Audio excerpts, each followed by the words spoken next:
وليدبروا آياته وليتذكر أولو الألباب. صدق الله العظيم. الشيطان الرجيم. وإذا قرئ القرآن فاستمعوا له وأنصتوا لعلكم ترحمون.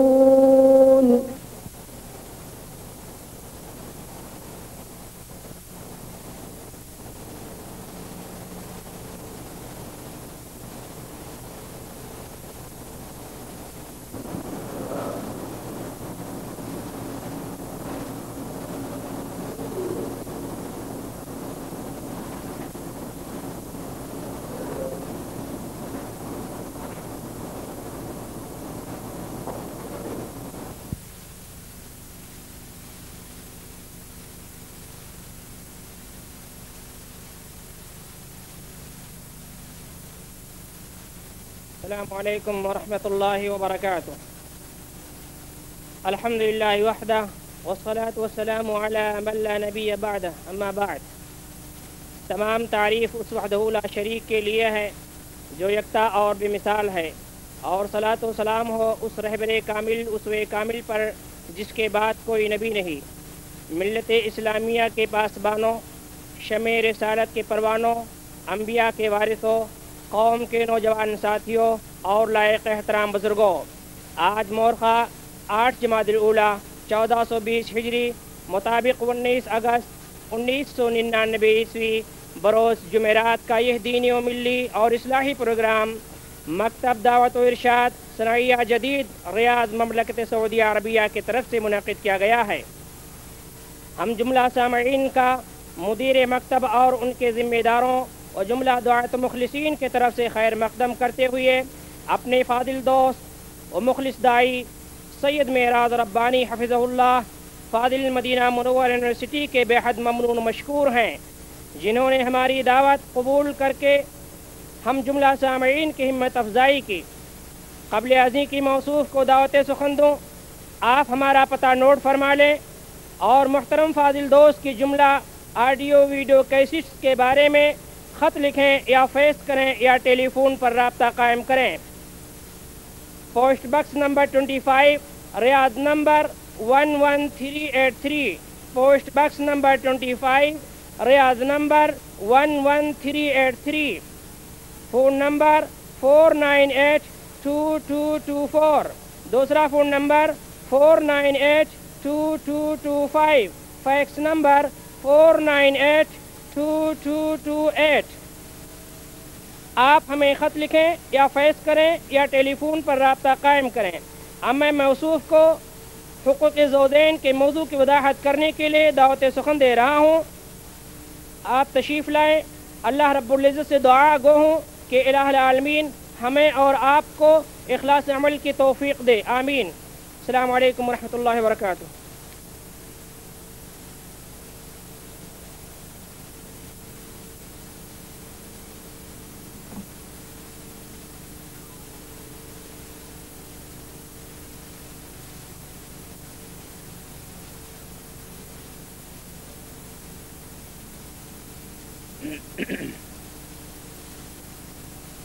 السلام علیکم ورحمۃ اللہ وبرکاتہ. الحمد للہ نحمده ونستعینه ونستغفره ونؤمن به ونتوکل علیہ ونعوذ باللہ من شرور انفسنا ومن سیئات اعمالنا من يهده الله فلا مضل له ومن يضلله فلا هادي له ونشهد ان لا اله الا الله ونشهد ان محمدا عبده ورسوله. أما بعد فإن خير الحديث كتاب الله وخير الهدي هدي محمد صلى الله عليه وسلم وشر الأمور محدثاتها وكل محدثة بدعة وكل بدعة ضلالة وكل ضلالة في النار. قال الله تعالى في كلامه المجيد: أعوذ بالله السميع العليم من الشيطان الرجيم. بسم الله الرحمن الرحيم. يا أيها الذين آمنوا اتقوا الله حق تقاته ولا تموتن إلا وأنتم مسلمون. وقال تعالى في مقام آخر: يا أيها الناس اتقوا ربكم الذي خلقكم من نفس واحدة وخلق منها زوجها وبث منهما رجالا كثيرا ونساء واتقوا الله الذي تساءلون به والأرحام إن الله كان عليكم رقيبا. وقال تعالى في مقام آخر ومن آياته أن خلق لكم من أنفسكم أزواجا لتسكنوا إليها وجعل بينكم مودة ورحمة إن في ذلك لآيات لقوم يتفكرون. ولهن مثل الذي عليهن بالمعروف وللرجال عليهن درجة والله عزيز حكيم. اللهم صل على محمد وعلى آل محمد كما صليت على إبراهيم وعلى آل إبراهيم إنك حميد مجيد. اللهم بارك على محمد وعلى آل محمد كما باركت على إبراهيم وعلى آل إبراهيم إنك حميد مجيد. تمام قسم کی حمد و ثنا، کبریائی اور بڑائی اس خالق کائنات کے لیے لائق و زیبہ ہے جس نے ہمیں اور آپ کو پیدا فرمایا، اور بیش بہا درود و سلام اس ذات مبارکہ مقدسہ پر جو ساری کائنات کے لیے رشد و ہدایت بنا کر کے بھیجے گئے۔ عزیزان گرامی قدر، معزز دوستو، نوجوان ساتھیوں، بزرگوں اور بھائیوں اور عزت مآب ماں اور بہنوں، آج کی یہ مجلس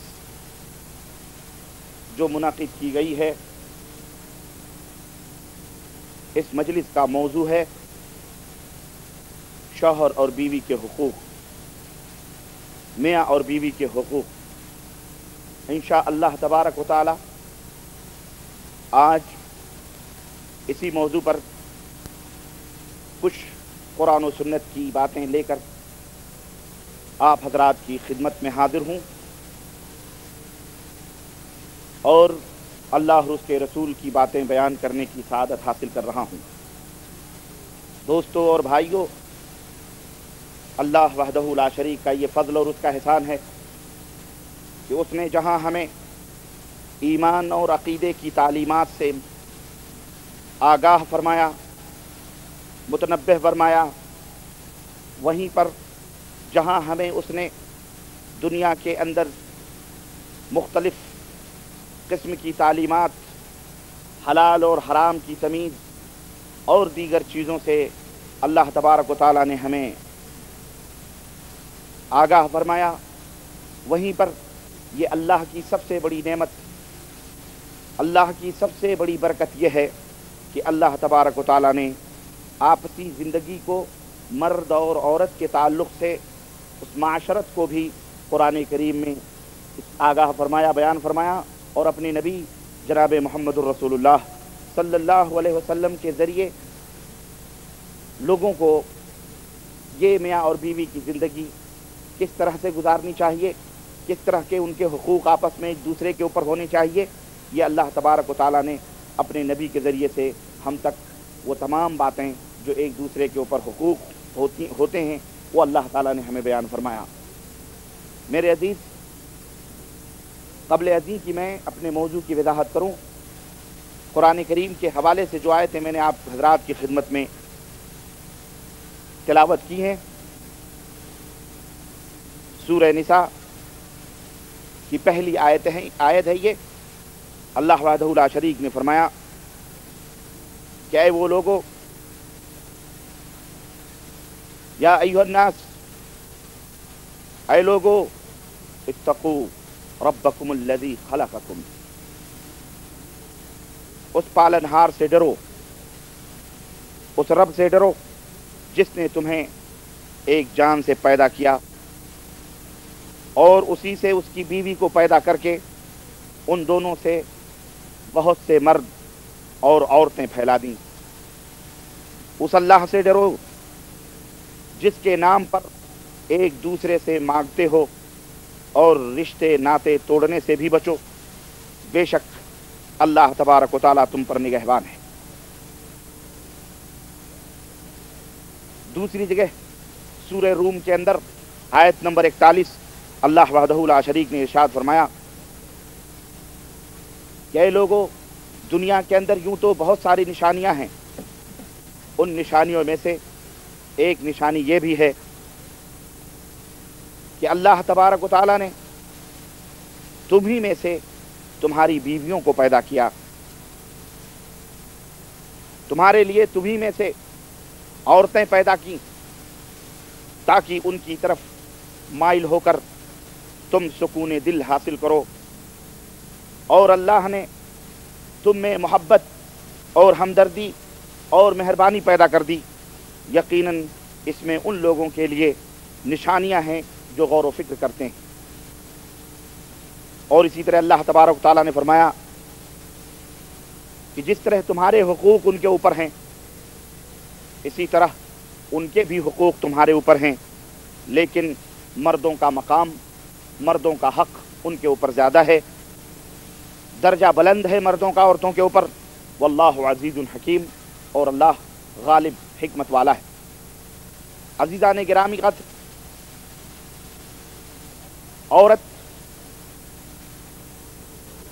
عورت کی ذات کیا ہے، عورت کی ہستی کیا ہے، آئیے پہلے اس کو سمجھتے ہیں، پھر مزید اس کی کچھ تشریحات اور اس کی تفصیلات آپ کی خدمت میں میں رکھنے کی سعادت حاصل کروں گا۔ دوستو، عورت یہ اللہ وحدہ لا شریک کا انمول عطیہ ہے، اللہ وحدہ لا شریک کی طرف سے ہمارے لیے ایک خوبصورت گفٹ ہے، ایک ہدیہ ہے جو اللہ تبارک و تعالیٰ نے ہمیں عطا فرمایا ہے۔ عورت، جیسا کہ ابھی آپ نے قرآن کریم کے حوالے سے سنا کہ عورت مرد کے دل کا سکون ہے، اس کے روح کی راحت ہے، ذہن و دماغ کا اطمینان ہے، عورت مرد کے دل کا چین اور اس کا قرار ہے۔ اگر عورت اس کائنات میں نہ ہو تو مردوں کی زندگی جنگلی جانوروں سے بھی بدتر گزرے۔ عورت جب بچپن کے مرحلے سے گزرتی ہے تو بھائی بہنوں سے محبت کرتی ہے، شادی کے بعد بیوی بن کر اپنے شوہر سے محبت کرتی ہے، اور پھر ماں بن کر اپنی اولاد سے پیار کرتی ہے۔ اس لیے عورت دنیا میں محبت کی گنگا اور شفقت و الفت کا ایک تاج محل ہے۔ اسلام نے عورت جیسی گری ہوئی، مظلوم، بے کس، بے سہارا ذات کو اور معاشرے میں ذلیل اور رسوا ہستی کو ایک عظیم مقام اور مرتبہ عطا فرمایا، جس کی مثال آج تک بھی کسی بھی دھرم میں، کسی بھی مذہب میں ملنا مشکل ہی نہیں بلکہ ناممکن ہے۔ عورت کی عظمت و بلندی کو سمجھنے کے لیے، اسلام میں عورت کے مقام کو جاننے کے لیے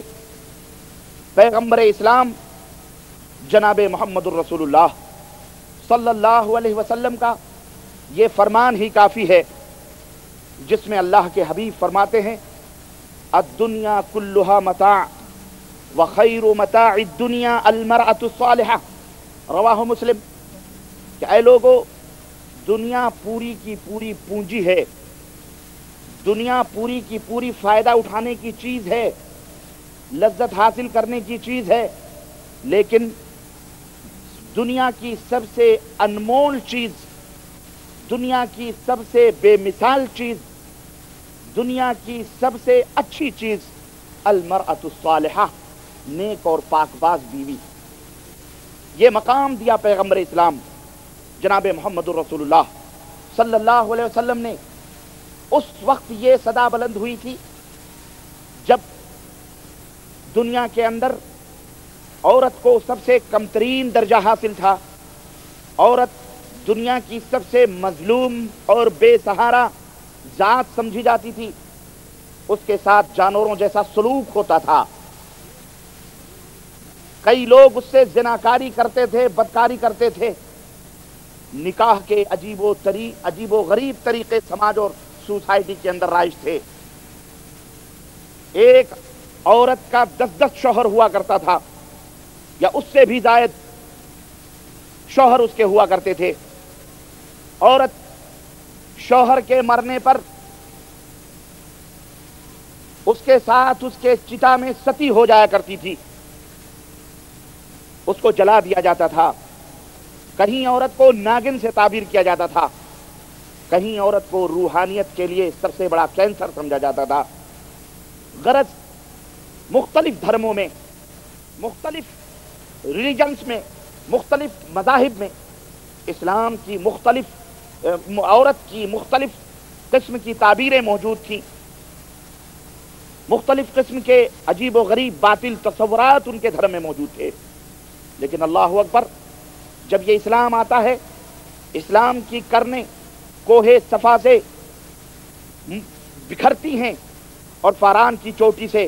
پیغمبر اسلام جناب محمد الرسول اللہ صلی اللہ علیہ وسلم تاج نبوت سے سرفراز ہو کر دنیا میں مبعوث ہوتے ہیں، تو اللہ کے حبیب نے عورت کو اس ظلمت کدے سے باہر نکالا۔ عورت کے ساتھ اللہ کے نبی نے ہمدردی فرمائی، عورت کو وہ مقام دیا، وہ عزت دی کہ اللہ اکبر، اور وہ حقوق دیے کہ کسی دھرم میں، کسی سماج میں عورت کو وہ مقام اور حقوق حاصل نہیں۔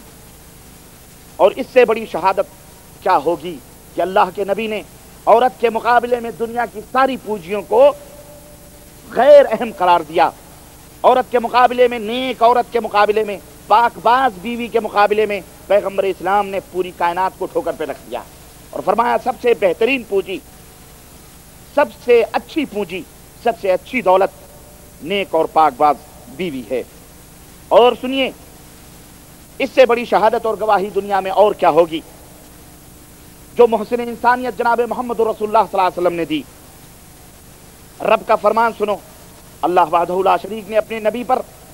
قرآن کریم اتار کر ساری کائنات کے سامنے عورت کے مقام کو بیان فرمایا اور فرمایا زین للناس حب الشہوات من النساء، کہ لوگوں کے لیے عورتوں کی محبت اور ان کی خواہش سجا اور سنوار دی گئی ہے۔ ان کے دلوں میں عورت کی محبت کو ودیعت کر دیا گیا ہے، ان کے دلوں میں عورت کی محبت سجا اور سنوار دی گئی ہے۔ چنانچہ عورت اس کائنات کا سب سے حسین اور سب سے بے مثال تحفہ ہے، اور عورت اس کائنات کا سب سے قیمتی اور اس کائنات کی سب سے اچھی نعمت ہے۔ میرے عزیز اور میرے نوجوان ساتھیوں، نکاح کرنا یہ عبادت ہے، نکاح کرنا بھی عبادت ہے، اور یہ عبادت حضرت آدم علیہ السلام سے لے کر آج تک چلی آ رہی ہے۔ چنانچہ اسی نکاح کے ذریعے مرد اور عورت زنا جیسے بھیانک جرائم سے بچتے ہیں اور اپنے دامن کو پاک و صاف رکھتے ہیں۔ شادی ہو سکتا ہے مغربی افکار، مغربیت زدہ لوگوں کے ذہنوں میں شادی جسمانی لذت حاصل کرنے کا ایک ذریعہ ہو سکتا ہے کہ لوگ اپنے ذہن و دماغ کے آشائش اور عیش کے لیے شادی کو اس عیش سے تعبیر کرتے ہوں، لیکن اسلام نے اس تصور کو باطل قرار دیا ہے، اور اسلام نے شادی کو صرف جسمانی لذت کا نام نہیں دیا، بلکہ اس کا اصلی اور بنیادی مقصد اسلام نے یہ قرار دیا ہے کہ یہ شادی جو تم کر رہے ہو، یہ صرف اللہ کے حکم کے اوپر عمل کر رہے ہو۔ شادی کا مقصد اللہ کے حکم کی تکمیل اور اللہ کے رضا اور اللہ کی خوشی کا حصول ہے۔ اس کے ذریعے سے اللہ کا حکم لایا جاتا ہے، اس کے ذریعے سے اللہ کی رضا اور اس کی خوشنودی کا حصول ہوتا ہے، ہمارا رب راضی اور خوش ہو جاتا ہے۔ یہ اور بات ہے کہ ہم اللہ کے حکم پہ جب عمل کرتے ہیں، اللہ کے حکم کی جب پابندی کریں گے، اللہ کے حکم کی طاعت و بندگی کریں گے، اللہ کے بتلائے ہوئے اشارات پر، اللہ کے بتلائے ہوئے فرمودات پر جب ہم عمل کرتے ہیں تو اس کے ذریعے سے ہمیں دنیا کی اور بھی راحتیں میسر آتی ہیں، دنیا کے اور بھی سرور اور بھی لذتیں ہمیں دنیا کی حاصل ہوتی ہیں، اور ہمیں جسمانی لذت بھی اسی سے حاصل ہوتی ہے، روح و قلب کو فرحت اور سکون بھی ملتا ہے، ذہن و دماغ کو سرور بھی ملتا ہے، ہمارے ذہن و دماغ کو شادمانی اور خوشی بھی میسر آتی ہے۔ یہ اور بات ہے، یہ صرف نتیجہ ہے پاک پروردگار کی اطاعت اور فرمانبرداری کا۔ لیکن دوستو، در حقیقت شادی کا بنیادی مقصد اللہ کے حکم کی تکمیل، اللہ کے حکم پہ عمل کرنا ہے اور اس کی رضا، اللہ کی خوشنودی کو حاصل کرنا ہے۔ حقوق اور فرائض کا جہاں تک مسئلہ ہے، حقوق اور فرائض کے تعلق سے ہمیں اور آپ کو یہ بات اور ساری کائنات کو یہ بات اچھی طرح ذہن میں بٹھا لینی چاہیے اور جان لینا چاہیے کہ اللہ کے ہاں اس کے احکام میں، اللہ کے فرمودات میں کچھ مخصوص حالات، کچھ مخصوص معاملات کو چھوڑ کر،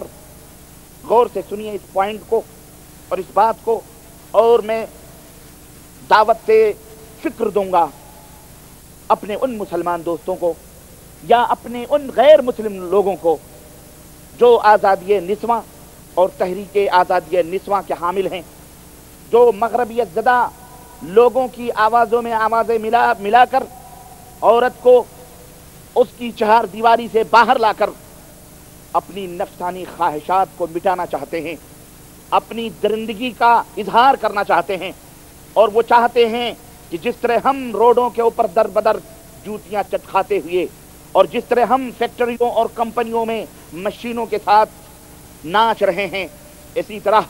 عورت بھی روڈ کے اوپر نکلے، لوگ روڈ کے اوپر نکلے کمپنیوں اور فیکٹریوں کے اندر ہمارے شانہ بشانہ کھڑی ہو کر اور ہمارے کندھے سے کندھا ملا کر وہ بھی کسی مشین کی طرح چکر لگاتی رہے۔ وہ یہ سب اس لیے کرتے ہیں تاکہ ان کی نفسانی خواہشات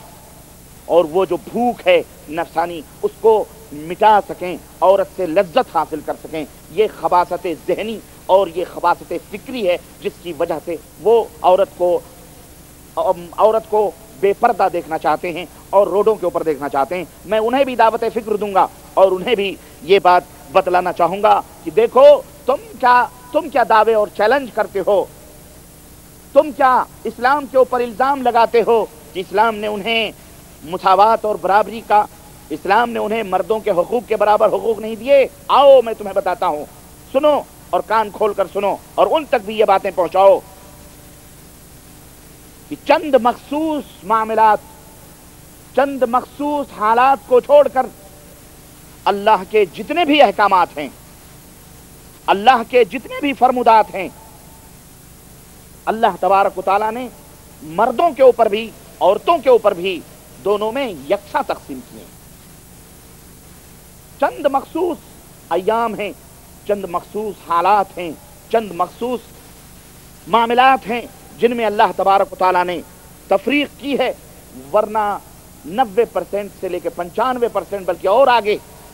جتنے بھی حقوق اور معاملات ہیں اللہ تبارک و تعالیٰ نے دونوں کو یکساں اور برابر قرار دیا ہے۔ چنانچہ عقیدے کو لے لیجئے، جس طرح عقیدہ مرد کا ہونا چاہیے اسی طرح کا عقیدہ عورت کا بھی ہونا چاہیے۔ نماز کو لے لیجئے، جس طرح نماز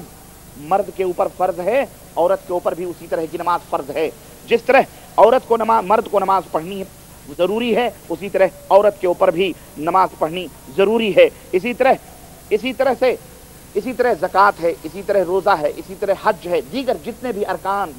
ارکان ایمان ہیں، ارکان اسلام ہیں، جتنے بھی حقوق ہیں، سب کو دیکھ ڈالیے، چند حالات کو چھوڑ کر مرد اور عورت دونوں برابر ہیں۔ غرض اسلام کے اندر عبادات اور احکامات سب کے لیے یکساں ہیں، چاہے وہ مرد ہوں یا عورت ہوں، دونوں پر یکساں حقوق ہیں۔ یہ گویا اللہ کے حقوق ہیں جو بندوں کی حیثیت سے مرد اور عورت کے اوپر سب کے اوپر لاگو ہوتے ہیں، مگر میاں اور بیوی کے جو آپسی حقوق ہیں وہ در حقیقت حقوق العباد سے متعلق ہیں، یعنی ایک بندے کا دوسرے بندے پر کچھ حق ہے جس میں دونوں تھوڑے تھوڑے مختلف ہیں، مرد اور عورت کے ایک دوسرے پر جو حقوق ہیں ان میں تھوڑے تھوڑے مختلف ہیں۔ اللہ وحدہ لا شریک کا فرمان، اسی لیے رب ذوالجلال نے قرآن کریم میں ارشاد فرمایا وَلَهُنَّ مِثْلُ الَّذِي عَلَيْهِنَّ بِالْمَعْرُوفِ، اور اے مردو تمہارے جتنے جیسے حق ان کے اوپر ہیں ویسے ہی عورتوں کے بھی حق تمہارے اوپر ہیں۔ وَلِلرِّجَالِ عَلَيْهِنَّ دَرْجَةٌ، مردوں کو ایک درجہ مقام حاصل ہے، عورتوں کے اوپر ایک مقام حاصل ہے۔ کیوں؟ عورتوں کا حق مردوں کے اوپر ویسا ہی ہے جیسا کہ دستور کے موافق مردوں کا حق عورتوں پر ہے، اور یہ فضیلت جو مرد کو عورت کے اوپر دی گئی، یہ مقام، یہ درجہ جو مرد کو عورت کے اوپر حاصل ہے، اس کی وجہ یہ ہے کہ ایک مرد عورت کے تمام اخراجات کو برداشت کرتا ہے، اس کے کپڑے، اس کے جوتے، اس کے دوپٹے، اس کی سینڈل، اس کے تیل، اس کے صابن، اس کی خوراک، اس کے جتنی بھی ضروریات ہوتی ہیں، ایک مرد ان تمام ضروریات کو عورت کے پوری کرتا ہے اور وہ سب کا انتظام کرتا ہے۔ اسی لیے اللہ تبارک و تعالیٰ نے مرد کے درجے کو عورت کے اوپر بلند رکھا ہے، یہ وجہ ہے۔ اور یہاں پر یہ بات عورت اور مرد دونوں کو اچھی طرح سمجھ لینی چاہیے کہ دونوں ایک دن اللہ وحدہ لا شریک کی بارگاہ میں کھڑے ہونے والے ہیں۔ تم بحیثیت شوہر کھڑے ہوگے، تمہاری بیوی یا وہ عورت بحیثیت بیوی رب کی بارگاہ میں دونوں کے دونوں پیش کیے جائیں گے۔ اور یاد رکھو ایک دوسرے سے دونوں کے حقوق کے بارے میں سوال کیے جائیں گے۔ بحیثیت بیوی تم نے اپنے شوہر کے کتنے حقوق ادا کیے، اور بحیثیت شوہر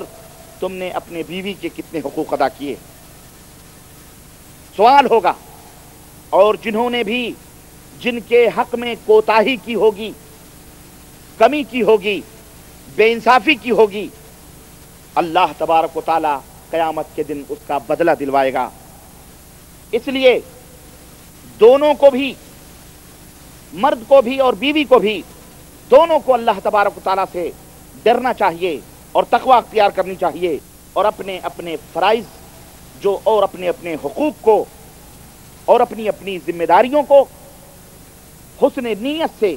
نبھانی چاہیے، ادا کرنی چاہیے۔ ایسا نہ سوچو اور ایسا ذہنوں میں نہ بٹھا لو کہ اب ہم نے شادی کر لی، وہ ہماری بیوی ہو گئی، اب وہ ہماری جوتی ہے، ہمارے پیروں کی سینڈل کی طرح ہے، اب چاہے اس کو جس طرح سے بھی ستائیں، چاہے اس کو جس طرح سے بھی استعمال کریں، گالیاں دیں، اس کے ماں باپ کو گالیاں دیں، اس کو برا بھلا کہیں، اس کے اوپر ظلم اور زیادتی کریں، یاد رکھو اگر عورت زیادتی کرتی ہے تو اسے اللہ کی بارگاہ میں جواب دہ ہونا پڑے گا، اور اگر مرد زیادتی کرتا ہے تو کل قیامت کے دن اسے اللہ کے سامنے جواب دہ ہونا پڑے گا، دونوں کو اللہ کی بارگاہ میں پیش ہونا پڑے گا۔ میرے عزیز، میرے نوجوان دوستوں اور ساتھیوں، یہ اللہ اور اس کے رسول کی تعلیمات ہیں جو ہم تم تک پہنچانے کی کوشش کر رہے ہیں۔ ایسے موضوعات، ایسے ٹاپکس بہت کم لوگوں کے اندر بیان ہوتے ہیں، بالخصوص اس افراتفری کے دور میں جب آدمی کو دنیا ہی کمانے سے فرصت نہ ملے تو آخرت یا اپنے زندگی کی سعادتوں کو حاصل کرنے کے طریقوں کے سلسلے میں اسے کہاں فرصت ملتی ہے۔ نوجوانوں کو آپسی مسائل، میاں بیوی کے جھگڑے نپٹانے ہوتے ہیں تو فلمیں پیش کی جاتی ہیں، فلمیں دیکھ کے آپسی جھگڑے نپٹاتے ہیں، ایک دوسرے کے حقوق کو فلموں سے حل کرتے ہیں۔ اسلام جو تمہاری زندگی میں قدم قدم پر تمہاری رہنمائی کے لیے آیا تھا، یہ دین اسلام جو اللہ وحدہ لا شریک نے ایک لازوال نعمت دی ہے، تم اس سے منہ موڑ کر کے بھاگتے ہو تو یاد رکھو تمہیں کہیں تمہارے جھگڑوں کا حل، تمہاری روح کا سکون، تمہارے ذہن و دماغ کی الجھنیں کہیں بھی درست نہیں ہو سکتی ہیں۔ اگر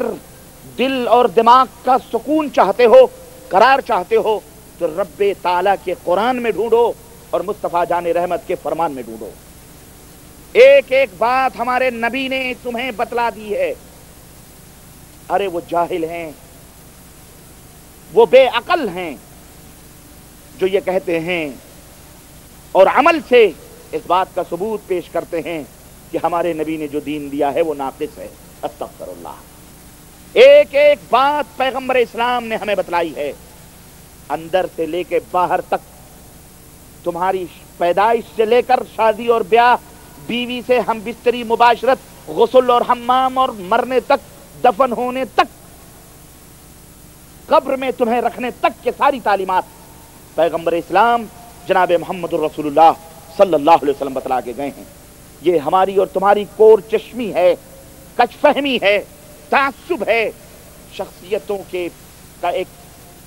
عینک ہے ہمارے آنکھوں پر جو لگا ہوا ہے۔ اس وجہ سے ہمیں اللہ کے حبیب کے یہ فرمودات، قرآن کریم کی یہ واضح بیانات ہمارے ذہن و دماغ میں نہیں آتے ہیں۔ پلٹو پلٹو پلٹو صحابہ کرام کی اسی فکر کی طرف، پلٹو صحابہ کرام کے اسی منہج کی طرف۔ میں عرض یہ کر رہا تھا کہ یہ ایک عورت ایک امانت ہے جو مرد کے کندھے پہ رکھی گئی ہے۔ اللہ کے حبیب نے فرمایا اس امانت کے ساتھ، اس امانت کے ساتھ اچھا سلوک کرو، اس امانت کی حفاظت کرنا۔ عورتیں تمہارے پاس امانت رکھی گئی ہیں، ان امانتوں میں خیانت نہ کرنا، اور اللہ تبارک و تعالیٰ کے فرمودات پر عمل کرتے رہنا۔ اللہ تبارک و تعالیٰ نے یہ ذمہ داری مردوں کے اوپر سونپی ہے تاکہ اللہ تبارک و تعالیٰ دیکھے کہ کون اللہ وحدہ لا شریک کے فرمودات پر کتنا عمل کرتا ہے۔ میرے عزیز، عورتوں کے تعلق سے جہاں تک عورتوں کا مسئلہ ہے، اللہ کے حبیب جناب محمد الرسول اللہ صلی اللہ علیہ وسلم نے بڑی سیدھی سی اور بڑی بھاری بات بتلا دی ہے، اور اپنی بیویوں کو خطوں میں لکھنا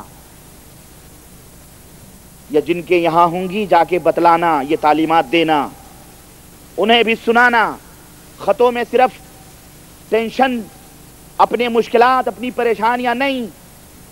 اگر تم شادی شدہ ہو، یہاں رہتے ہو، تو تمہارا یہ فرض بنتا ہے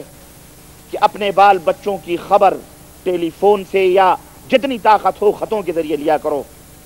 اگر یہاں تم نمازی بن چکے ہو اور تمہارے گھر والے بے نمازی ہیں، تمہارا فرض بنتا ہے کہ کثرت کے ساتھ انہیں خط و کتابت کے ذریعے متنبہ کرو اور انہیں نماز کی تعلیم دو۔ اپنے بیوی کو بھی نماز کی تعلیم دو، دعائیں لکھو، نماز کے طریقے لکھو، کیسٹیں بھیجو، کتابیں بھیجو۔ صرف نوٹوں کی گڈیاں نہ پارسل کرو، صرف ڈراف ہی نہ پارسل کیا کرو۔ آخرت کے سنوارنے کے لیے جو ڈراف ہے، جو یہاں دعویٰ سینٹر جو قائم ہیں، جو تمہیں فری میں دیے جاتے ہیں یا چند پیسے لے کر کے دیے جاتے ہیں، اس کو بھی اپنے گھروں کو پہنچایا کرو، کیونکہ بحیثیت شوہر، بحیثیت راعی البیت، بحیثیت ذمہ دار، یہ تمہاری ہماری ذمہ داری ہے۔ یا ایھا الذین آمنوا قوا انفسکم واہلیکم نارا وقودھا الناس والحجارہ، اے وہ لوگوں جو ایمان لائے ہو، اللہ سے ڈرو اور اپنے آپ کو بھی اور اپنے بال بچوں کو بھی جہنم کی آگ سے بچاؤ۔ اس لیے خطوں میں یہ لکھنا نہ بھولنا، اپنے اہل و عیال کو نبی کریم صلی اللہ علیہ وسلم کی یہ نصیحت اور یہ خوشخبری لکھنا نہ بھولنا۔ اللہ کے حبیب صلی اللہ علیہ وسلم فرماتے ہیں المرأة اذا صلت خمسها وصامت شهرها واحصنت فرجها واطاعت بعلها فلتدخل من اي ابواب الجنة شاءت۔ یہ نسخہ لکھنا، یہ نسخہ کیمیا ہے جو آقا فرما کے گئے ہیں، بتلا کے گئے ہیں۔ فرماتے ہیں کہ عورت اگر 5 وقت کی نماز پڑھ لے، رمضان کے مہینے کا روزہ رکھ لے، اپنے شرمگاہ کی حفاظت کر لے، اپنے خاوند کی، اپنے شوہر کی اطاعت اور فرما برداری کر لے، کل قیامت کے دن اللہ تبارک و تعالی ایسی نیک عورت کو حکم دے گا کہ تو جنت کے جس دروازے سے جانا چاہے داخل ہو جائے۔ یہ نسخہ کیمیا ہے، یہ کسی مولوی، مفتی، ملک، واعظ، پیر، سجادہ نشین کی اقوال نہیں، یہ اس صادق المصدوق نبی کی باتیں ہیں جن کی زبان ہوتی ہے کلام رحمان کا ہوتا ہے، بات رب کی ہوتی ہے، زبان محمد الرسول اللہ صلی اللہ علیہ وسلم۔ کتنا آسان نسخہ ہے، اللہ اکبر، جنت میں جانے کا کتنا آسان نسخہ ہے۔ لوگوں، اپنی بہنوں کو بھی نصیحت کرو، اپنی بیٹیوں کو بھی نصیحت کرو، اپنی ماں کو بھی نصیحت کرو، اپنی بیویوں کو بھی نصیحت کرو، اور انہیں بتلاؤ کہ تمہارے لیے جنت میں جانا کتنا آسان ہے، کتنا سہل ہے۔ اسی طرح پیغمبر اسلام جناب محمد رسول اللہ صلی اللہ علیہ وسلم، جب نبی صلی اللہ علیہ وسلم کا نام آئے تو ذرا درود دور سے پڑھا کرو، صلی اللہ علیہ وسلم، پتہ چلے میں زندوں میں تقریر کر رہا ہوں، کبھی کسی قبرستان میں نہیں بول رہا ہوں، لگے ذرا ہمارے ساتھ رہو تو ذرا سا اچھا بھی لگتا ہے، ایسا لگتا پتہ نہیں کہاں کھوئے ہوئے ہیں، آپ لوگ گھر تو نہیں پہنچ گئے؟ ہاں بھائی، میاں بیوی کے حقوق بیان ہو رہے ہیں، نہ جانے کہاں کہاں لوگ پہنچے ہوں گے۔ پہنچنا کچھ ضرور اچھی بات ہے، کوئی بری بات نہیں ہے، اچھی جگہ ہی پہنچے ہیں آپ لوگ۔ اور ہمارے وہ لوگ جو ابھی تک شادی کے مرحلوں سے نہیں گزرے ہیں، اللہ کے لیے جلدی کرو، جلدی، زندگی بڑی مختصر ہے، بلڈنگیں بناتے رہ جاؤ گے، بڈھے ہو جاؤ گے، شادی بھی نہیں ہوگی۔ شادی کرو، شادی بلڈنگیں خود بن جائیں گی، تمہاری بلڈنگیں خود اللہ تبارک تعالیٰ تعمیر کر دے گا، تمہارے پیسے کی حفاظت ہوگی، تمہاری عزت و آبرو کی حفاظت ہوگی، معاشرے اور سماج میں تمہاری عزت ہوگی۔ بغیر شادی کے اگر گھر لینے جاؤ گے تو گھر والا پوچھے گا تمہاری شادی ہوئی ہے، کہے گا نہیں، کہے تو پھر دیں گے نہیں۔ اسے کون پڑوسی بنائے گا بھائی؟ بغیر شادی شدے کون پڑوسی بنائے گا؟ معاشرے میں تمہاری عزت ہوگی، تمہارا مقام بڑھے گا۔ اکیلے رہو گے تو کوئی 200 500 1000 بھی قرض مانگو گے تو کہے گا بھائی اس کا کیا بھروسہ ہے، اس کا کیا بھروسہ ہے، اس کو قرض دیں کل کو بھاگ جائے، پتہ ہی نہیں۔ اس کے ماں باپ کہہ دیں گے تم نے دیا ہی کیوں، لیکن کم از کم اس کے بیوی بچے ہیں تو لوگ دے بھی دیں گے کہ کہاں بھاگے گا یہ، اس کے بیوی بچے تو موجود ہیں، انہیں چھوڑ کے کہاں جائے گا، ہے کہ نہیں؟ اس لیے اس سے عزت ہوتی۔ شادیاں کرو، ابھی میں بتاؤں گا آگے چل کے۔ اللہ کے رسول صلی اللہ علیہ وسلم ارشاد فرماتے ہیں، ایما امرأۃ ماتت وزوجها عنها راض دخلت الجنہ۔ اللہ کے رسول صلی اللہ علیہ وسلم فرماتے ہیں کہ جو بھی عورت اس حال میں مرے، جو بھی عورت، یہ ماں اور بہنوں کے لیے بہت بڑی خوشخبری ہے، جو بھی عورت اس حال میں مرے کہ اس کا شوہر مرتے وقت اس سے راضی اور خوش تھا، تو وہ اللہ تبارک تعالیٰ ایسی عورت کو جنت میں داخل فرماتا ہے۔ اللہ اکبر، ایسی عورت کو اللہ جنت میں داخل فرماتا ہے۔ تو یہ ہے شوہر کا مقام، یہ ہے شوہر کا مرتبہ،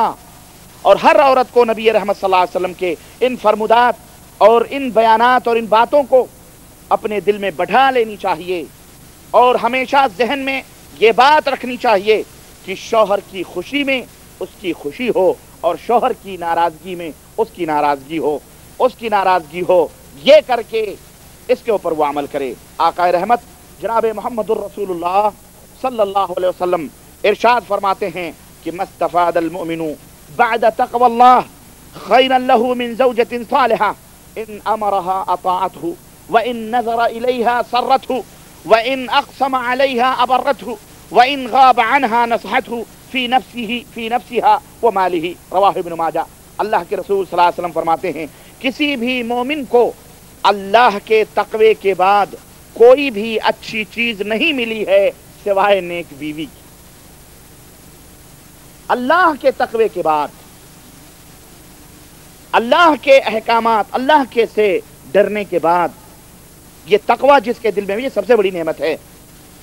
اللہ کے تقوی کے بعد جو اچھی نعمت کسی مومن بندے کو ملی ہے وہ نیک اور صالح بیوی ہے۔ کہ جب، اور اس کی علامت اور اس کی پہچان اللہ کے نبی نے بتلائی ہے. میری اسلامی ماں اور بہنوں کو بھی اللہ کے نبی کے ان پہچان کو اپنے ذہن و دماغ میں رکھنا چاہیے اور اس کے اوپر عمل کریں. اللہ کے نبی فرماتے ہیں کہ نیک بیوی کون سی ہے؟ تو آپ فرماتے ہیں کہ جب اسے اس کا شوہر کسی بات کا حکم دے تو وہ فوراً اس کے حکم کو مانے، فوراً اس کے حکم کو، ہیلے حجت نہیں، فوراً اس کے حکم کو مانے. اور اگر شوہر اس کی طرف دیکھے تو اس کا دل خوشی و مسرت سے جھوم اٹھے، خوش ہو جائے، ہاں خوش ہو جائے. اعوذ باللہ، ہمارے یہاں کی بھی عورتیں ہوتی ہیں، شوہر تھکا مادہ آیا، دیکھا وہی میل کچیل چہرے پہ لپٹی ہوئی اور وہی منحوسیت سو کے اٹھی ہوئی دیکھتا ہے تو اسے خوشی ہوتی ہے، اسے خوشی ہوگی. اب یہ چیختی ہیں کہ پھر ہمارا مرد ہم سے پیار ہی نہیں کرتا، ہم سے محبت ہی نہیں کرتا. اور جب تو ایسی نہیں رہے گی صحیح ڈھنگ سے تو پھر ادھر ادھر دوسرے کے چکر میں رہے گا نہیں رہے گا. وہ ظاہر ہے. عورت، بعض عورتیں ایسی ہوتی ہیں اگر شوہر تھوڑا سا ادھر ادھر بہکا تو وہ فوراً جادوگری کے چکروں میں پڑتی ہیں. اکثر و بیشتر یہ ہمارے ملکوں میں مسئلہ ہوتا ہے. اپنے سسرال میں شکایت کریں گے اپنے ماں باپ سے تو اس کی ماں تو ایک تو اور مصیبت، وہ کہے گی فلانے بابا کے ہاں چلو، فلانے بابا کا تیرا مرد تیرے کنٹرول میں نہیں ہے بیٹی، ارے وہ کہیں سوگن نہ لے آئے، تیرے اوپر کہیں مصیبت نہ بٹھا دے. تو جادوگروں کے چکروں میں پڑ کے اور پھر اپنی عاقبت برباد کرتی ہیں اور اس شوہر کی بھی زندگی اجیرن کر دیتی ہیں. میری ماؤں بہنوں، تم ایک بہترین ساحرہ ہو. اللہ نے تمہارے اندر وہ جادو رکھے ہیں، اللہ کی قسم کہ ان جادوؤں کو اگر تم جگاؤ تو تمہارا شوہر تمہاری زلفوں کا اسیر ہو کے رہ جائے گا، کسی اور کی طرف نظر اٹھا کے بھی نہیں دیکھے گا. تمہارا تو حال یہ ہے، کہیں پارٹی میں جانا ہو، پکنک میں جانا ہو، کسی کے شادی بیاہ ہو، خوب پوتیں گی پاؤڈر، خوب وسنو پاؤڈر، خوب سج سمر کے جائیں گی، اور جیسے ہی پارٹی سے واپس آئیں گی، جیسے ہی پارٹی سے واپس، بچہ ادھر شوہر ادھر، پھٹافٹ بیٹھ کر کے سنگار میز پہ سب کچھ نکال کے صابن سے منہ دھل کے اور پھر وہ خلاص، پھر وہی بیوہ جیسی صورت بنا کے شوہر کے سامنے آئیں گی. اب وہ مرد جس نے اپنی کمائی کا ایک عزیز اور گراں قدر حصہ کمائی کا تمہارے زیور کے لیے، تمہارے رنگ و روغن کے لیے، تمہاری حسن کی تمہیں آرائش دینے کے لیے، تمہیں چمکنے کے لیے، تمہیں یعنی اپنی نظروں سے اس غریب کو تو نصیب ہی نہیں ہوتا ہے دیکھنا، اس بیچارے کو تو نصیب ہی نہیں ہوتا. جب اس کا موقع آتا ہے دیکھنے کا تو وہ صورت دیکھتا ہے تو بگڑی ہوئی، تو وہ کہاں سے پیار کرے گا، وہ کہاں سے محبت کرے گا، اور کہاں سے جب اسے دیکھے گا تو اس کے دل میں فرحت اور خوشی میسر آئے گی. ہے حقیقت کی نہیں؟ اللہ کے نبی صلی اللہ علیہ وسلم نے فرمایا ہے کہ شوہر جب دیکھے تو اس کا دل باغ باغ ہو جائے، خوش ہو جائے. اب تم سوچ لو تمہارا شوہر کن کن چیزوں سے خوش ہوتا ہے، کون سا کلر پسند ہے، کون سا رنگ پسند ہے، کیسے اٹھنا پسند. اب یہ سب بتانے کی چیزیں خیر اتنی لمبی نہیں ہیں، آپ حضرات ہوشیار ہیں، آپ کی بیویاں بھی ماشاءاللہ انہیں بھی سمجھائیے. جاہل ہوتی ہیں بیچاری ہمارے معاشرے میں، سماج میں، ان کو وہ تعلیم نہیں دی جاتی، ان کو علم نہیں دیا جاتا. اس لیے آپ کا بھی فرض ہے کہ اپنے بیوی کو اپنی پسند، اپنی رغبت، اپنا رنگ، اپنی خوراک، اپنا پسندیدہ ڈش، اپنے پسندیدہ کپڑے، اپنا رہن سہن، اپنا بیڈ روم، اپنا ڈرائنگ روم، اپنا یعنی وہ اپنے مزاج سے اس کو ہم آہنگ کریں، اسے بتلائیں کہ بیگم ہمارا مین یہ ہے، ہمارا مزاج یہ ہے، ہم یہ تم سے چاہتے ہیں. تم بتاؤ گے نہیں اور یہ سوچو گے کہ ہمارے دل کی بھید وہ جانتی رہے، وہ غریب نہیں جان پاتی ہے، وہ نہیں سمجھ پاتی. تمہارا فرض ہے تم اسے تعلیم دو، اس کے 1 دفعہ 2 دفعہ 3 دفعہ. اب اس کے بعد بھی اگر من موٹائی کرتی ہے تو پھر تو وہی علاج ہے، پھر اس کا علاج بھی اسلام نے بتلایا ہے، وہ بھی میں بتاؤں گا انشاءاللہ تعالی. ٹھیک ہے؟ تو یہ ہے اللہ کے حبیب صلی اللہ علیہ وسلم نے عام حکم دیا ہے کیا کہ جب تمہارا اس کا شوہر اسے حکم دے تو فوراً اس کو بجا لائے، اور جب اسے دیکھے تو اس کا دل باغ باغ ہو جائے. اور اللہ کے نبی صلی اللہ علیہ وسلم فرماتے ہیں کہ اگر وہ کوئی قسم کھا لے، شوہر کسی بات پر کوئی قسم کھا لے تو عورت یہ نہیں کہ اس کے فوراً مخالفت میں کھڑی ہو جائے، نہ، تنازل اختیار کر کے اس کے قسم کو پوری کر کے۔ بات عورتیں ایسی ہوتی ہیں ضدی، ہٹ دھرم، اگر آپ نے کسی بات پہ قسم کھا لیا تو خلاص وہ سمجھتی ہیں کہ بس ہماری عزت و آبرو گئی، اب ہمیں اس کو توڑنا ہی توڑنا ہے، اگر یہ اس طرح کریں گے تو ہم بھی اسی طرح کریں گے۔ قسم کھا لیا کہ اللہ کی قسم تجھے دروازے سے باہر نہیں جانا ہے، خلاص رونا دھونا شروع، سب کچھ شروع، پریشانی، مصیبتیں، اور دنیا بھر کے جو ہے کیا کہتے ہیں، اگر ٹیلی فون ہے تو فوراً ادھر ادھر پھیلانا شروع۔ نہیں، نیک اور صالح بیوی کون ہوتی ہے؟ جب شوہر قسم کھا لے تو کہتے ٹھیک ہے میں نہیں جاؤں گی، آپ نے قسم کھا لیا میں آپ کی قسم پوری کروں گی، آج نہیں جاؤں گی، جب آپ اجازت دیں گے تب جاؤں گی۔ اس طرح سے زندگی کی گاڑی کو آگے بڑھانے کی کوشش کریں، اور اس طرح سے اس کو اس قسم کو شوہر کے پورا کریں۔ اسی طرح سے اللہ کے رسول صلی اللہ علیہ وسلم نے فرمایا وَإِنْ غَابَ عَنْهَا نَصَحَتْهُ فِي نَفْسِهَا وَمَالِهِ، اللہ کے نبی نے فرمایا کہ اگر اس کا شوہر غائب ہو گیا، کچھ مدت کے لیے اس سے دور ہو گیا،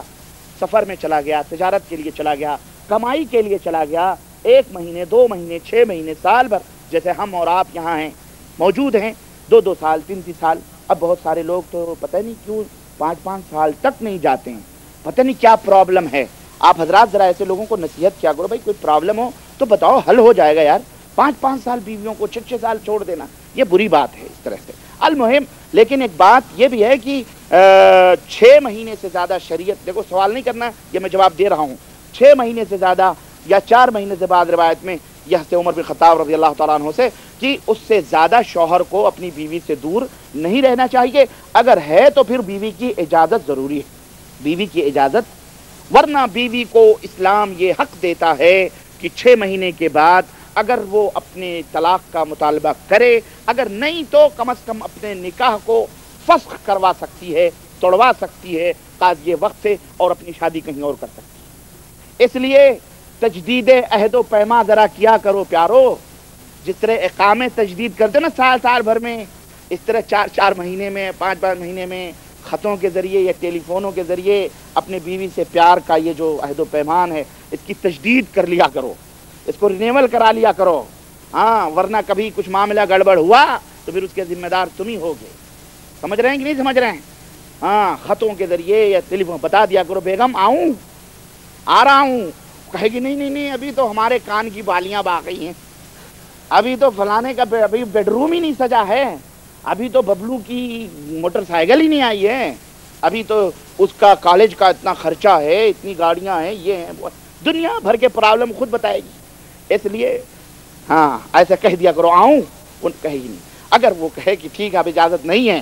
اب میں صبر نہیں کر پاؤں گی، اسے سمجھائیں، اگر آپ کے ساتھ کوئی پرابلم ہے اور آپ سمجھائیں گے تو انشاءاللہ وہ ایسی نہیں، نیک بیویاں وہ ہوتی ہیں تو سمجھ جاتی ہیں۔ اس کا مقصد صرف یہ ہوتا ہے تاکہ عورت اپنی عزت و آبرو کو سنبھال سکے، اپنے جذبات میں آ کے کبھی غلط قدم باہر نہ اٹھا سکے۔ آپ کا سہارا ملے گا، آپ کا پیار ملے گا، آپ کی باتیں ملیں گی تو وہ اس کے ان بھڑکے ہوئے جذبات کو ٹھنڈا کریں گی اور پھر اس کو سکون دیں گی۔ آپ نے کبھی خط ہی نہ بھیجا، آپ نے کبھی ٹیلی فون ہی نہ کیا، سال گزر گئے، کیا سوچے گی کہ اس کا بھی کوئی شوہر تھا، جیتے جی وہ بیوہ ہو کے بیٹھی ہے؟ یہی تو ہوگا۔ اس لیے میرے عزیز، جو لکھنا نہ جانتے ہوں، پیسے نہ ہوں اتنے، تو بھائی سے کسی کو رازدار بنا لو، کسی کو رازدار بنا لو، دل کا اس دوست بنا لو، اس کے ذریعے خطوں کو لکھوایا کرو، اسی ایک سے پڑھوایا بھی کرو، سب سے نہ پڑھواؤ، نہیں تو پھر محلے محلے تمہارے پیار محبت کے داستان کی کہانیاں شروع ہو جائیں گی، فلانے کی بیوی یہ لکھتی ہے، فلانا یہ لکھواتا ہے، کسی اچھے کو۔ تو غرض کہنے کا مطلب یہ ہے کہ اس طرح سے میرے عزیز اپنی بیوی کو نصیحت کرو، غائب ہو جائے۔ اللہ کے رسول صلی اللہ علیہ وسلم فرماتے ہیں شوہر غائب ہو گیا، سفر میں چلا گیا تو کیا کرے؟ وہ بدچلنی نہ کرے، بے حیائی نہ کرے، بے پردگی نہ کرے، امانت میں خیانت نہ کرے، اس کے مال کی بھی حفاظت کرے اور اپنی عزت و آبرو کی بھی حفاظت کرے۔ یہ 4 خصلتیں اللہ کے رسول صلی اللہ علیہ وسلم نے فرمائی ہیں کہ جس عورت کے اندر موجود ہوں اور اس کا شوہر ایسی عورت کا مالک ہو تو اللہ کے تقوی کے بعد سب سے اعلیٰ چیز سمجھو اس کو ملی. سمجھ آئی میرے عزیز؟ امام کائنات حضرت محمد رسول اللہ صلی اللہ علیہ وسلم کی یہ پیاری پیاری باتیں اور یہ میٹھی میٹھی باتیں ہمیں اور آپ کو اپنے سینے میں، اپنے دماغوں میں نقش کر لینی چاہیے. اپنی بیٹیوں کو، اپنی ماؤں کو، اپنی بہنوں کو اس کی تعلیم دینی چاہیے، تاکہ آپ کی بیٹی، آپ کی بہن کسی پرائے گھر جائے تو اس کے ذہن میں پہلے سے یہ ساری نصیحتیں موجود ہونی چاہیے. ہر عورت کو اچھی طرح یہ بات جان لینی چاہیے کہ شوہر کو راضی اور خوش رکھنا، شوہر کی تابع داری کرنا، شوہر کی فرما برداری کرنا یہ بہت بڑی عبادت ہے، اور شوہر کو ناخوش کرنا، شوہر کو ناراض رکھنا بہت بڑا گناہ ہے. اور اتنا بڑا گناہ ہے، اتنا بڑا گناہ ہے کہ اللہ امام کائنات حضرت محمد الرسول اللہ صلی اللہ علیہ وسلم ارشاد فرماتے ہیں کہ لا ينظر اللہ تبارک و تعالی الی امرأۃ لا تشکر لزوجها وهي لا تستغنی عنہ، رواہ البزار والنسائی وہو صحیح. اللہ کے نبی صلی اللہ علیہ وسلم فرماتے ہیں کہ اللہ تعالی قیامت کے دن ایسی عورت کی طرف نظر رحمت اٹھا کر نہیں دیکھے گا جو عورت اپنے شوہر کا شکر نہ ادا کرتی ہو، حالانکہ وہ اس سے بے پرواہ بھی نہیں ہو سکتی ہے. اپنے عورت کا شکریہ نہ ادا کرتی ہو اور اس سے وہ بے پرواہ بھی نہیں ہے، محتاج ہے اپنے شوہر، اپنے شوہر کی وہ محتاج ہے. کتنی بڑی یہ بات ہے اور کتنا بڑا گناہ ہے کہ اللہ قیامت کے دن ایسی عورت کی طرف نظر اٹھا کر کے بھی نہیں دیکھے گا جو اپنے شوہر کی اور اس کی عزت نہ کرے اور اپنے شوہر سے وہ بے نیاز بھی نہ ہو. یعنی چلو بھائی تمہارے جیسے ہمارے پاس اللہ نے بہت مال دیے ہیں، تمہارے جیسے تم چھوڑ دو گے تو ہم دوسری شادی کر لیں گے. محتاج بھی ہو اپنے شوہر. اسی طرح ایک دوسرے مقام پر جناب محمد رسول اللہ صلی اللہ علیہ وسلم ارشاد فرماتے ہیں، اللہ کے رسول صلی اللہ علیہ وسلم نے فرمایا کہ اثنان لا تتجاوز صلاتهما رؤوسهما، دو ایسے لوگ ہیں جن کی نماز ان کے سر سے اوپر نہیں جاتی، یعنی اللہ کے بارگاہ میں قبول نہیں ہوتی ہے اس کی نماز. اور ان میں سے ایک وہ ہے امرأۃ عصت زوجها حتى ترجع. اللہ کے نبی نے فرمایا ایسی عورت اس وقت تک اس کی نماز اللہ قبول نہیں فرماتا ہے جب تک کہ جو اپنے شوہر کی نافرمانی کرتی ہو، جب تک کہ وہ اپنے شوہر کو راضی اور خوش نہ کر لے تب تک اس کی نماز اللہ تعالیٰ قبول نہیں فرماتا ہے. اور اسی طرح سے اور بھی احادیث ہیں. اللہ کے رسول صلی اللہ علیہ وسلم نے فرمایا، ایک حدیث میں آتا ہے حضرت حسین ابن محسن رضی اللہ تعالیٰ عنہ کہتے ہیں کہ حدثتنی عمتی قالت اتیت رسول اللہ صلی اللہ علیہ وسلم فی بعض الحاجہ، کہتے ہیں میری پھپھی نبی کریم صلی اللہ علیہ وسلم کی بارگاہ میں آئیں. وہ کہتی ہیں کہ میں نبی کریم صلی اللہ علیہ وسلم کی بارگاہ میں کسی ضرورت کے لیے گئی تو میں نے تو فقال علی، تو نبی صلی اللہ علیہ وسلم نے فرمایا مجھ سے کہ اہذہ، کیا یہی وہ عورت ہے؟ اذات بالن، کیا یہ شادی شدہ عورت ہے؟ قالت نعم، تو انہوں نے کہا ہاں. قال کیف انت لہ، تمہارا معاملہ تمہارے شوہر کے ساتھ کیسا ہے؟ تو انہوں نے کہا کہ الحمدللہ بہت اچھا ہے، اور میں ان کی خدمت کر رہی ہوں، اور میں جو ہے کیا کہتے ہیں ان کی نافرمانی نہیں کرتی ہوں، اور بہت اچھی طرح سے ان کی خدمت کرتی ہوں. تو اللہ کے رسول صلی اللہ علیہ وسلم نے فرمایا فانظری این انت منہ، اے فلانا دیکھ لو، سوچ لو تم کہاں ہو. فإنہ ہوا جنتک و نارک، اس لیے کہ تمہارا شوہر ہی تمہاری جنت ہے اور تمہارا جہنم. یہ مقام ہے شوہر کا جو اللہ کے حبیب جناب محمد رسول اللہ صلی اللہ علیہ وسلم نے اپنے ماننے والی عورتوں کو، اپنی ماننے والی امت کی عورتوں کو یہ تعلیمات اللہ کے رسول صلی اللہ علیہ وسلم نے دی ہیں. ان تعلیمات کی روشنی میں ہماری ماؤں کو، ہماری بہنوں کو اللہ رب العزت سے خوف کھانا چاہیے، ڈرنا چاہیے، اور اپنے شوہروں کی تابعداری اس طرح کرنی چاہیے جس طرح کسی بادشاہ یا حاکم یا کسی نگراں کی تابعداری ہوتی ہے، جس طرح ان کی عزت ہوتی ہے. کیونکہ زندگی ایک کارواں اور قافلے کی طرح ہے، زندگی ایک قافلے کی مانند ہے، اور قافلے والوں پر جو کارواں کے لوگ ہوتے ہیں ان کے اوپر ضروری ہوتا ہے کہ وہ امیر قافلہ اور امیر کارواں کی تابعداری اور اطاعت کریں۔ بین ہی اسی طرح شوہر بھی عورتوں کی عزت و آبرو، ان کی عفت و پاک دامنی اور ان کی صحت و تندرستی، ان کے کھانے پینے، ان کی حاجتیں اور ضرورتوں کا اور ان کے دیگر اخراجات کا شوہر ذمہ دار ہوتا ہے، نگراں ہوتا ہے۔ اسی لیے اس شوہر کی اطاعت کرنا، اس کی فرما برداری کرنا، یہ اس عورت کے اوپر ضروری ہے۔ نبی کریم جناب محمد رسول اللہ صلی اللہ علیہ وسلم ارشاد فرماتے ہیں کہ لو کنت آمرا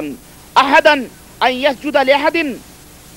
لامرت المرأة ان تسجد لزوجها۔ اللہ کے نبی صلی اللہ علیہ وسلم فرماتے ہیں اگر میں کسی کو سجدے کا حکم دیتا، اللہ کے سوا اگر کسی کے سامنے سجدہ کرنے کا میں حکم دیتا کسی کو، تو میں عورت کو دیتا کہ وہ اپنے شوہر کا سجدہ کرے۔ اللہ اکبر، یہ مقام ہے، یہ مقام ہے کس کا؟ شوہر کا۔ اور اے شوہرو، اے شوہر اور اے مستقبل میں شوہر بننے والے لوگوں، تم بھی سوچ لو، ایسے میٹھی میٹھی باتیں تو بڑے اچھے سے سن رہے ہو ماشاءاللہ، مولانا تو خوب ماشاءاللہ تربیت کی باتیں بتا رہے ہیں۔ یہ جو مقام ہے سجدہ کا، ایسا بننا بھی ہے تمہیں، سمجھ رہے کہ نہیں سمجھے؟ اس طرح سے اللہ کے سوا اگر کسی کو سجدہ جائز ہوتا تو نبی فرماتے ہیں کہ میں عورت کو حکم دیتا کہ اپنے شوہر کا سجدہ کرے۔ تمہیں ایسا مثالی شوہر بھی بننا ہے، ایسا مثالی شوہر بھی بننا ہے، تب تم اس عزت و آبرو کے مستحق ہو سکتے ہو۔ تم شراب پی کے آؤ، تم جوئے کھیل کے آؤ، تم سٹے کھیل کے آؤ، راتوں رات قہوہ خانے اور قہوہ خانوں میں گزارو، دھکدھکی اڑاتے ہوئے گھروں میں آؤ، عورت تمہیں جو ہے تنبیہ کرے تو تم کہو میں تیرا شوہر، میں تیرا بادشاہ، اگر تم میری اطاعت نہیں کرے گی تو تیرا جہنم ہوگا۔ ایسے نہیں جہنم ہوتا ہے۔ یہاں یہ بھی سوچ لو، یہ نہ سوچو کہ ماشاءاللہ بڑی میٹھی میٹھی باتیں ہو رہی ہیں، نہ، تمہارے بھی حقوق ہیں ان کے اوپر اور ان کے بھی حقوق ہیں تمہارے اوپر۔ اس کو سمجھنے کی کوشش کرو میرے عزیز، میرے دوست۔ اسلام نے یہ مقام بخشا ہے اور یہ مرتبہ دیا ہے شوہروں کا، اس کے باوجود بد نصیب ہے وہ عورت جو اپنے شوہر کی عزت اور اس کے حکم کی تابعداری نہ کرے۔ میرے عزیز، ایک عورت بارگاہ رسالت مآب جناب محمد رسول اللہ صلی اللہ علیہ وسلم میں حاضر ہوتی ہے اور کہتی ہے آقائے رحمت، مجھے مدینے کی ساری عورتوں نے اپنا نمائندہ بنا کر کے آپ کی خدمت میں بھیجا ہے اور آپ سے کچھ سوال کرنے کے لیے میں آپ کی خدمت میں حاضر ہوئی ہوں۔ اللہ کے نبی صلی اللہ علیہ وسلم فرماتے ہیں بولو کیا بات ہے، کیا سوال کرنا چاہتی ہو؟ مدینے کی عورتوں نے انہیں نمائندہ بنا کر کے بھیجا تھا کہ جاؤ اپنے ہمارے نبی سے ایک مسئلہ پوچھ کے آؤ۔ آج بھی ہماری عورتیں ہیں، مر جائیں گی، اٹکل پچھو نمازیں پڑھ لیں گی، برے عقیدے رکھ لیں گی، لیکن کبھی توفیق نہ ہوگی کہ چلو دینی مجلسیں ہم عورتوں کو جمع کر کے وہاں کسی اچھے عالم کو بلا کر، شیخ کو بلا کر چلو ان کی نصیحتوں میں حاضر ہو جائیں اور چلو ان کی نصیحتیں سنیں، چلو کوئی مسئلہ نہیں معلوم ہے تو پوچھ لیں، شوہر ہی کے ذریعے سے پوچھ لیں یا شیخ ہی سے جا کر کے پوچھ لیں۔ یہ نہیں ان کو آتا ہے۔ بقیہ اگر دیگر چیزیں ہیں تو دنیا کی چیزیں ہیں، پورے گھر، پورے گاؤں، پورے شہر کا راؤنڈ مار کے چلی آئیں گی، ایک بنیان خریدنے کے لیے پوری مارکیٹ گھوم ڈالیں گی، ایک چھوٹا سا کرچیف لینے کے لیے پوری مارکیٹ، ایک دکان نہیں 50 دکان ناچ کے آئیں گی، لیکن اگر دین کی کوئی بات پوچھنی ہو تو انہیں توفیق نہیں ہوگی، بس اٹکل پچھو علم گلم جیسا بھی عمل کرنا ہے کرتی رہیں گی۔ میرے عزیز، اپنی عورتوں کو نصیحت کرو۔ دیکھو نبی کے زمانے کی یہ عورتیں تھیں جو اپنا نمائندہ، سب نہیں آ سکتی تو اپنا نمائندہ بنا کر ساری عورتوں نے ایک عورت کو بھیجا نبی کی بارگاہ میں کہ جا کے نبی کریم صلی اللہ علیہ وسلم سے سوال کر کے آؤ۔ اور کون سا سوال؟ اللہ کے نبی سے سنو، اور ہماری ماں بہنوں کے لیے عبرت اور نصیحت ہے اس کے اندر کہ وہ کون سا سوال کرنے کے لیے نبی کی بارگاہ میں آئیں۔ انہوں نے کہا اللہ کے نبی، ساری عورتوں نے مجھے نمائندہ بنا کے بھیجا ہے اور یہ کہا جا کے اللہ کے نبی سے پوچھو جہاد کے بارے میں، کہ جہاد کو اللہ نے مردوں کے اوپر فرض کیا ہے، جہاد کو صرف مردوں کے اوپر فرض کیا ہے، اور پھر مرد لوگ جہاد کرنے جاتے ہیں اور جہاد کر کے لوٹتے ہیں تو بہت سارے اجر و ثواب سے وہ اجر و ثواب لے کے لوٹتے ہیں، کچھ لوگ شہید ہو جاتے ہیں تو وہ شہادت کی زندگی حاصل کرتے ہیں، تو اللہ کے ہاں ان کے لیے قسم قسم کی نعمتیں ہیں، قسم قسم کی برکتیں، ان کا مقام ہے۔ اور ہم عورتیں تو گھر میں بیٹھی رہتی ہیں، ان کی خدمتیں کرتی ہیں، ان کے پلیٹیں دھوتی ہیں، ان کی جوتیاں دھوتی ہیں، ان کی خدمتیں، ان کے بچوں کے پوترے دھوتی ہیں۔ ہمیں کیا ملے گا؟ ہمیں کیا اجر و ثواب ہے ان کی خدمت کرنے سے؟ ہمیں کیوں نہیں حکم دیا جاتا جہاد میں جانے سے؟ ہمارے اوپر جہاد کو کیوں نہیں فرض کیا؟ ہم بھی چاہتی ہیں کہ ہم بھی رب کی بارگاہ میں اپنی گردنوں کو کٹائیں، شہادت کی زندگی حاصل کریں، ہم بھی اللہ کے دین کی نصرت و حمایت کے لیے میدان جہاد میں مردوں سے کندھا ملا کر اور دشمنوں کو تہہ تیغ کریں۔ ہم بھی اللہ کی بارگاہ میں اپنی قوت اور اپنی جانثاری کے مظہر پیش کریں، ہم رب کی بارگاہ میں۔ تو اللہ کے رسول صلی اللہ علیہ وسلم نے جب اس عورت کا سوال سنا تو آپ صلی اللہ علیہ وسلم مسکرائے اور آپ نے فرمایا کہ تم واپس جاؤ اور تمام عورتوں سے میرا پیغام پہنچا دو، تمام عورتوں سے میری یہ بات کہہ دو کہ جو عورت، سنو کان کھول کر، جو عورت بھی، چاہے جو عورت ہو، اپنے شوہر کی خدمت و اطاعت اور تابعداری کرے، اپنے شوہر کے حقوق کی رعایت اور حفاظت کرے، تو اس کو بھی مردوں کے برابر اجر و ثواب ملے گا، یعنی اسے بھی غازی اور شہید جیسا ثواب ملے گا۔ اللہ اکبر! جو لوگ یہ دیکھو، اسے بھی ثواب ملے گا، اجر ملے گا، بہت بڑا اجر ہے اس میں۔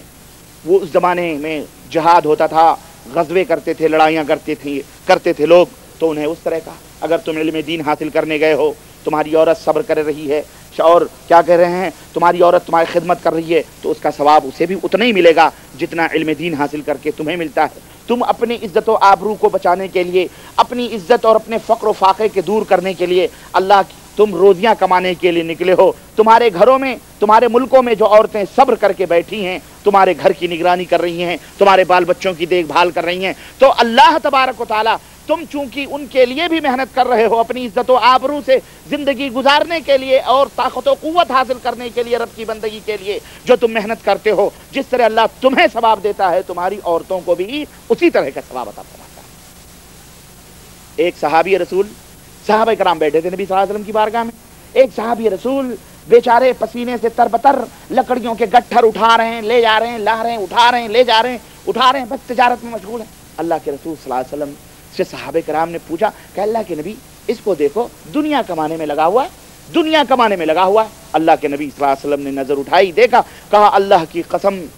اللہ کی اطاعت و بندگی کرتے ہوئے اگر یہ شخص اپنے بال بچوں کے بھوک کو مٹانے کے لیے یہ محنت و مزدوری کر رہا ہے، تو اس کی یہ محنت و مزدوری بھی اللہ تعالیٰ اجر و ثواب میں لکھے گا۔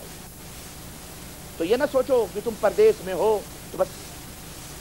ایسے ہی، اور یہ بھی نیتیں ہیں، اصل میں نیتوں، انما الاعمال بالنیات، نیتوں کی اصلاح پر یہ چیز مبنی ہے۔ اگر دنیا کو دکھانے کے لیے یہ یہاں محنت و مزدوری کر رہے ہو تاکہ ہم کو لوگ کہے بھائی سعودی ریٹرن ہے وہ، اور بہت بڑا جو ہے زمیندار ہے، بہت بڑا یہ ہے، اگر اس لیے ہے تو پھر اس پہ کوئی اجر و ثواب نہیں ملے گا۔ تمہاری نیت خالص کر لو، بس کیا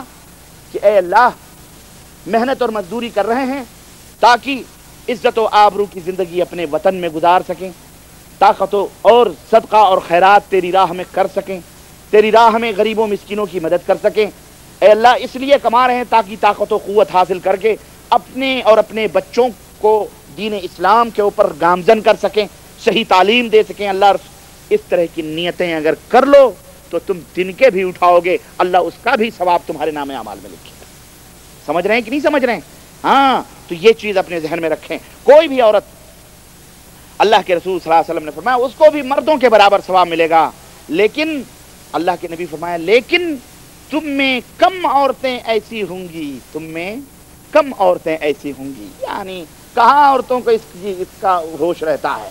کہاں وہ اس طرح سے کرتی ہیں۔ الغرض تو گویا میرے عزیز، شوہر کی اطاعت اور تابع داری کرنا اور خود شوہر کے حقوق کی پاسداری کرنا، یا شوہر کے برابر دوسروں کے جو حقوق ہیں اگر عورت ان کی بھی رعایت کرتی ہے تو یقین جانیے اس کا بھی مقام اللہ کے ہاں بہت بلند ہے۔ یہاں ہماری اسلامی بہنوں کو یہ بات اچھی طرح سے سمجھ لینی چاہیے کہ شوہر کے تمام حقوق میں سے ایک حق یہ بھی ہے کہ بیوی اپنے شوہر کے ماں اور باپ، اس کے بھائی اور بہن، اس کے بہنوں کا بھی احترام کرے، ان کے ساتھ بھی پیار و محبت اور شفقت و مہربانی سے کے ساتھ پیش آئے، ان کی بھی قدر کرے۔ اور اگر وہ لوگ بدسلوکی کریں، یعنی ماں بدسلوکی کر رہی ہے، باپ بدسلوکی کر رہا ہے، یا نندیں بدسلوکی کر رہی ہیں، یا جو ہے بہنیں اس کی بدسلوکی کر رہی ہیں اور اس کی عزت نہیں کر رہی ہیں، تو اپنے شوہر کو دیکھ کر، اپنے شوہر کی عزت و آبرو کے لیے، اپنے شوہر کی خوشی کو پانے کے لیے اس کو وہ برداشت کریں، اس کے لیے وہ صبر کریں اور ساس اور سسر کی زیادتیوں کو سہنے کی کوشش کریں۔ کیوں؟ اس لیے کہ ادھر سے آگ جل رہی ہے، اگر تم بھی آگ جلاؤ گی تو آگ کو آگ سے نہیں بجھایا جا سکتا ہے، بلکہ آگ کو پانی سے بجھایا جاتا ہے۔ ادھر سے اگر انگارے آ رہے ہیں، تم صبر کرو گی تو وہ آگ بجھ سکتی ہے، لیکن اگر تم بھی آگ دکھاؤ گی تو پھر شعلے اور بھڑکیں گے، پھر خاندان کی چولیں ڈھیلی ہوں گی، بنیادوں میں دراڑیں پڑیں گی، اور پھر اس طرح سے خاندان منتشر ہو جائے گا، کسی کا جہنم ہوگا، کسی کا کچھ ہوگا، کسی کا کچھ ہوگا۔ اس لیے اپنی بہنوں کو بھی، اپنی بیٹیوں کو بھی ہمیں یہ نصیحت کرنی چاہیے کہ اگر اس طرح کا معاملہ کبھی پیش بھی آیا، اور اللہ کرے نہ آئے، اگر پیش بھی آیا تو پھر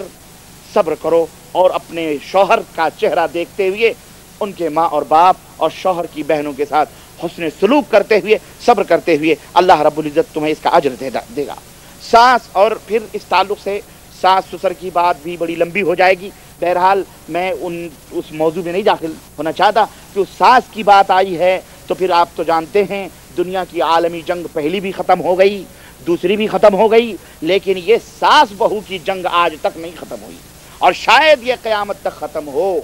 اور میں سمجھتا ہوں کہ اسی نوک جھونک میں ہی شاید پیار اور محبت مضمر ہے، پوشیدہ ہے، اس لیے یہ تمام سب ہوتا ہے کہ نہیں؟ یہ چلتا رہتا ہے، لیکن بہرحال اس کے بھی حل ہیں، جو حل میں نے بہرحال تیار کیے تھے، لیکن میں سمجھتا ہوں کہ وقت کی کمی کی وجہ سے میں اس موضوع میں نہیں داخل ہونا چاہتا، اس لیے میں اس کو تھوڑا سا کٹ کر رہا ہوں، اور میں حقوق کے تعلق سے چند باتیں، شوہر کے اوپر کیا حقوق ہیں اور بیوی کے مردوں کے کیا حقوق ہیں بیوی کے اوپر، اس تعلق سے میں چند باتیں آپ حضرات کی خدمت میں رکھنا چاہتا ہوں۔ یہ چند بنیادی باتیں سمجھنے کے بعد، بیوی پر شوہر کا جو میں نے ابھی کچھ حقوق بتلائے ہیں احادیث کی روشنی میں، ایک حق یہ بھی ہے کہ شوہر کی اجازت کے بغیر عورت نفلی نماز یا نفلی روزے نہ پڑھے نہ رکھے۔ چنانچہ اللہ کے رسول صلی اللہ علیہ وسلم نے فرمایا ہے کہ لا يحل لامرأة ان تصوم وزوجها شاهد الا باذنه ولا تأذن في بيته الا باذنه، بخاری اور مسلم۔ اللہ کے رسول صلی اللہ علیہ وسلم فرماتے ہیں کہ کسی بھی عورت کے لیے یہ حلال نہیں ہے کہ وہ شوہر موجود ہو گھر میں اور اس کی اجازت کے بغیر وہ روزہ رکھے، شوہر موجود ہو اور اس کی اجازت کے بغیر وہ روزہ رکھے، اور شوہر گھر میں موجود ہو اور رات کو وہ نوافل اس کی اجازت کے بغیر پڑھے۔ یہ کسی بھی عورت کے لیے جائز اور درست حلال نہیں ہے، بلکہ ضروری ہے کہ وہ اس سے اجازت لے، اور اس کی تفصیلات میں انشاءاللہ تھوڑی دیر کے بعد آپ کی خدمت میں پیش کروں گا۔ دوسرا حق، اور ایک حق شوہر کا بیوی کے اوپر یہ بھی ہے کہ شوہر کے بستر اور اس کے گھر کا احترام کرے۔ شوہر کے بستر اور اس کے گھر کا کیا کرے؟ سوچو ذرا، بستر یعنی اس کے بیڈ روم جس پہ وہ سوتا ہے، اور اس کے گھر کا وہ احترام کرے، یعنی بیوی کے لیے یہ ضروری ہے کہ شوہر کے بستر پر کسی ایسے شخص کو بیٹھنے لیٹنے کا موقع نہ دے جو اس کے لیے اجنبی ہے، جو شوہر کے نزدیک ناپسندیدہ ہے، جسے شوہر پسند نہیں فرماتا ہے۔ اور دوسرے یہ کہ شوہر جس شخص اور دوسری بات یہ ہے کہ جس شخص کا گھر میں آنا شوہر کو ناپسند ہے، ایسے شخص کو گھر میں عورت داخل ہونے کی اجازت نہ دے اور نہ ہی اس کو دینی چاہیے، چاہے وہ کوئی مرد ہو چاہے وہ کوئی عورت ہو۔ چاہے وہ کوئی بوڑھا ہو چاہے وہ کوئی بچہ ہو۔ شوہر نہیں چاہتا ہے کہ فلاں کی عورت ہمارے گھر میں آئے، شوہر نہیں چاہتا ہے فلاں پڑوسن ہمارے گھر میں آئے، فلاں کی بیوی ہمارے گھر میں آئے، فلاں آئے، فلاں آئے، فلاں مرد آئے، فلاں شوہر نہیں چاہتا ہے۔ تو پھر عورت کا فرض ہے کہ ایسے لوگوں سے قطع تعلق رکھے اور ایسے لوگوں کو گھر کے اندر داخل نہ ہونے دے، اور بغیر شوہر کی مرضی کے اپنے قدم کو گھر کی دہلیز سے، گھر کی چوکھٹ سے باہر نہ نکالے، بلکہ ضروری ہے کہ شوہر کی اجازت لے کہ میں فلاں جگہ جانا چاہتی ہوں، اجازت ہے تو جاؤں، اگر شوہر اجازت دے تو جائے، بھلے اس کی سہیلی کیوں نہ ہو، بھلے وہ اس کی دوست کیوں نہ ہو۔ آقا رحمت جناب محمد الرسول اللہ صلی اللہ علیہ وسلم نے آخری خطبہ حجۃ الوداع کے اندر ارشاد فرمایا کہ اما حقکم علی نسائکم، کہ تمہاری عورتوں پر تمہارا جو حق ہے وہ یہ ہے کہ وہ تمہارے بستروں کو ایسے لوگوں سے نہ روندائیں جنہیں تم پسند نہیں کرتے، ایسے لوگوں کو تمہارے بستروں پہ نہ بٹھائیں جنہیں تم پسند نہیں کرتے ہو، اور ایسے لوگوں کو گھروں کے اندر داخل ہونے کی تمہاری بیویاں اجازت نہ دیں جنہیں تم پسند نہیں کرتے ہو۔ اور ایک روایت میں ہے وَلَا تَخْرُجْ وَهُوَ كَارِهٌ، ایسی حالت میں بھی اپنے گھر کی دہلیز سے باہر نہ نکلو اور تمہارا شوہر اس کو ناپسند کرتا ہو، نہ نکلو اپنے گھروں سے۔ میرے عزیز، اور اس کے حوالے صحابہ کرام رضوان اللہ علیہم کی زندگی میں دیکھیں، اور ایک چھوٹی سی مثال میں دے کے اپنی بات، فتح مکہ کے موقع پر آپ جانتے ہیں کہ پیغمبر اسلام جناب محمد الرسول اللہ صلی اللہ علیہ وسلم صحابہ کرام کی ایک عظیم فوج لے کر مکے میں حاضر ہوئے۔ وہ سفیان ابو سفیان جو نبی کریم صلی اللہ علیہ وسلم کے دشمن تھے، غزوہ احد اور غزوہ بدر ہر جگہ دشمنی کا انہوں نے مکمل حق ادا کیا تھا، اور ان کی صاحبزادی حضرت ام حبیبہ نبی کریم صلی اللہ علیہ وسلم کی زوجیت میں تھیں۔ جب دیکھا کہ محمد الرسول اللہ صلی اللہ علیہ وسلم تا حد نظر ایک عظیم فوج لے کے مکے کو اوپر آ رہے ہیں، مکے کے لوگوں کے دل دہل گئے، کانپ گئے، اور خوف و دہشت سے ان کے